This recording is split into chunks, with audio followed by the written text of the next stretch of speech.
Okay, this is from the book Holy Grail of Wisdom, quotes by me, Pete Rogers, in alphabetical orders. We're on the letter G.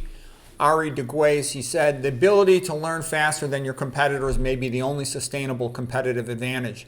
So you want to always be learning just because you keep on developing. Nothing stays the same. You're either improving or you're getting worse. And you don't want to turn into a Gomer doc. Gomer means get out of my emergency room. It's a doc who is able to generate billing codes, but really is only functioning at a minimal level. Okay, Francesco Guiciardini from the Italian Renaissance. And he was a historian who wrote the book called The History of Italy, and Will Durant says that was a template that Gibbons used to write his book, The Decline and Fall of the Roman Empire. Guiciardini said, friends are the most valuable thing in the world. Try to make them whenever you can. Even though many people prove to be ungrateful, do not let that stop you from benefiting others. For not only is beneficence in itself a noble and almost divine quality, it may also happen that while you practice it, you will encounter someone so grateful that he will make up for all the others in gratitude. The return we reap from generous actions is not always evident. Timing is everything. Affairs that depend on many rarely succeed.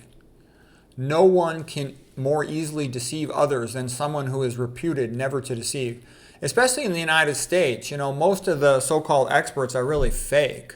It's gotten to the point really in the United States when somebody says they're an official certified expert in something, that usually means that they're not an expert or that they're a liar or that they're paid to lie. Most of the best work comes from people independently working in that area who just prove they're great. And a good example is like the university psychologist, the formal medical system psychiatrists and psychiatrists. They're all fake, okay? They're a bunch of clueless people, who have dishonest science and they just sell drugs and lies. I mean, what a joke psychology is. They will tell you that they don't know the difference between a man and a woman. Then they expect you to trust them to give you advice about male-female relationships when they're really part of the establishment that just lies to pretend women are the same as men. It's ridiculous, okay? On the internet, you go to your opening the YouTube page and you see all these women with these big muscular physiques. In real life, women are little physical wimps, okay? They're built like fifth grade boys, okay? They have no upper body strength in a significant way.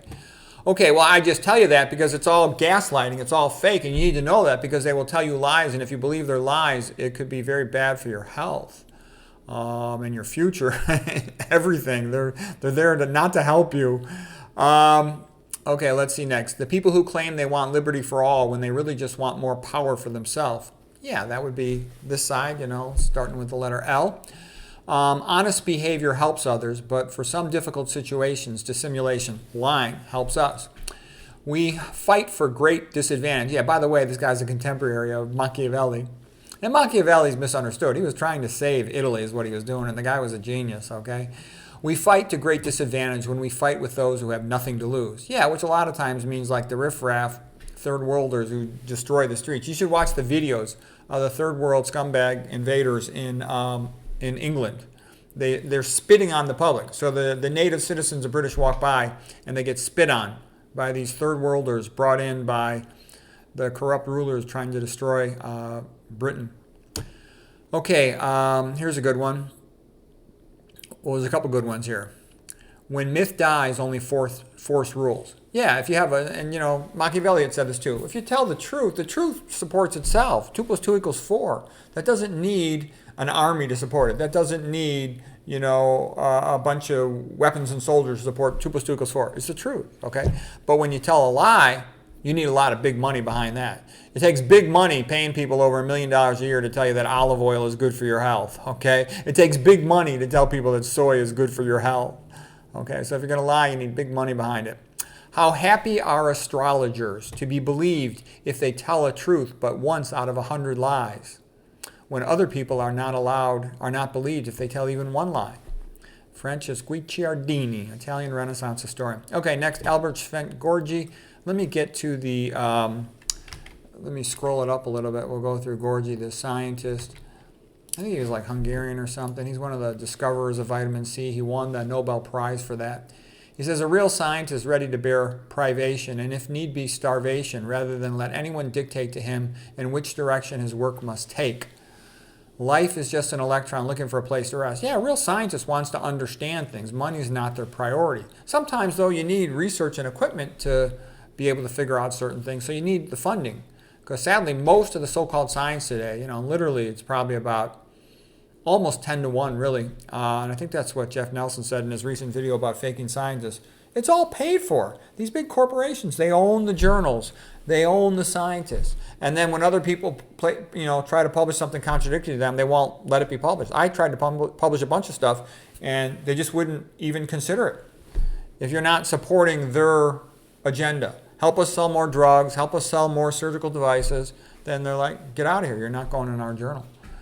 Okay, discovery consists of seeing what everyone has seen and thinking what nobody has thought. Yes, and Kostler had said that's why a lot of times after the fact, it'll seem simple what the scientists said. Well, the reason it seems simple is because no one else had the courage to tell the truth and to point out that the establishment was lying and the current theory was just a bunch of nonsense to help them to make money, like selling amphetamines to school kids, boys that are hyperactive in class because there's some lady boring them to tears, talking about nonsense that nobody's going to remember anyways. Okay, Ernest Haeckel, he's one of the guys that helped fake some of the early data on Darwinism. He made all these drawings trying to complain that ontogeny recapitulates phylogeny, meaning that the embryo, as it develops, it goes through different evolutionary phases looking like other animals. And, lots of the basic stuff that's used to support, Darwinistic atheism, it's all fake. The Piltdown man is fake. The pepper moths were fake. And a whole bunch of other stuff, They can't explain the Cambrian. They can't explain a ton of stuff. Darwinian theory is good, and I majored in it at Stanford, was an A+ student in the subject. Darwinian theory is good for explaining microevolution, variation within the species of dog, the species of cat, okay? It's no good for explaining macroevolution. You can't turn, a grasshopper into a tiger, into a person, okay? All right, Sarah Joseph Hale, that's just Mary had a little lamb whose fleece was white as snow, and everywhere that Mary went, the lamb was sure to go. And so all that is about is, these nursery rhymes are good things. Kids should learn all these nursery rhymes. They should learn the patriotic songs. They should learn the Christian songs because you remember those the rest of your life, and that's useful. It gives you some shared common ground with your other citizens. What they teach in grade school and high school, 99.9% of it's all forgotten. It's a waste of time. So things you remember, nursery rhymes are good little training. They teach you to be a better writer. They teach you to make jokes. They teach you to be more articulate and clever. And just think about it. When you learn another language, it's one of the most difficult things in another language to learn poetry and rhymes and jokes. So having this skill, it's actually rather sophisticated English language. Okay, so anyways, hope this was helpful. And I know this was a repeat of one because before I had done this video and messed up the sound, but the sound should be good on this one. Okay, thanks.